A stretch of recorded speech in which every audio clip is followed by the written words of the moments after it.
मदरसे की जो जांच के आदेश आए हैं, आप इस बारे में क्या कहेंगे? बिस्मिल्लाहिर्रहमानिर्रहीम।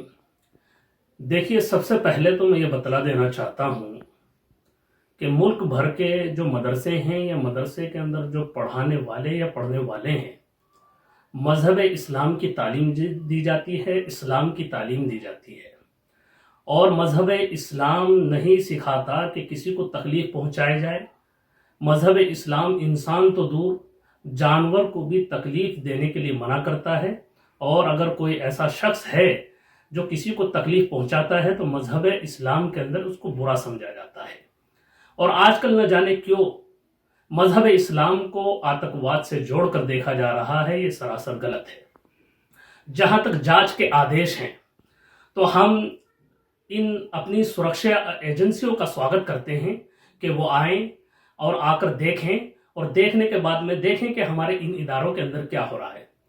आप तारीख का मुताला करें, हिस्ट्री को उठाकर देखें कि जब जब वतन को किसी की ज़रूरत पड़ी है, जब जब वतन के ऊपर कोई आँच आई है, तो हमारे जो है इन्हीं मदारिस के सपूतों ने अपनी जान को कुर्बान किया है, अपने बच्चों को यतीम किया है, अपनी औरतों को बेवा किया है और मुल्क के लिए सीना तान कर खड़े हुए हैं।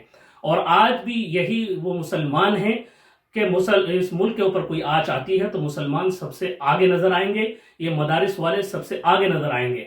आपने देखा होगा, हिंदुस्तान की तारीख का आप मुताला करके देखें कि जब हमारे इस प्यारे मुल्क के ऊपर अंग्रेज जैसी जालिम कौम ने तसल्लुत कर लिया था और तमाम ही अहले वतन के खून को पानी की तरह बहाया जा रहा था, तो इन्हीं मदारिस के सपूतों ने सबसे पहले अंग्रेजों से जो है लड़ाई लड़ी और उनको इस मुल्क से बाहर दिखाने का रास्ता किया।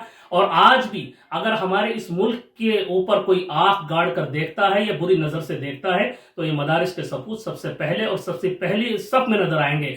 बड़ा ही अफसोस होता है ऐसे लोगों पर जो मदरसे को आतंकवाद से जोड़ते हैं या जो है मदरसे की जांच की बात करते हैं। भाई, मदरसा ही क्यों, तमाम ही लोगों की जांच होनी चाहिए। जो भी संदिग्ध पाया जाता है उसको कड़ी से कड़ी सजा मिलनी चाहिए।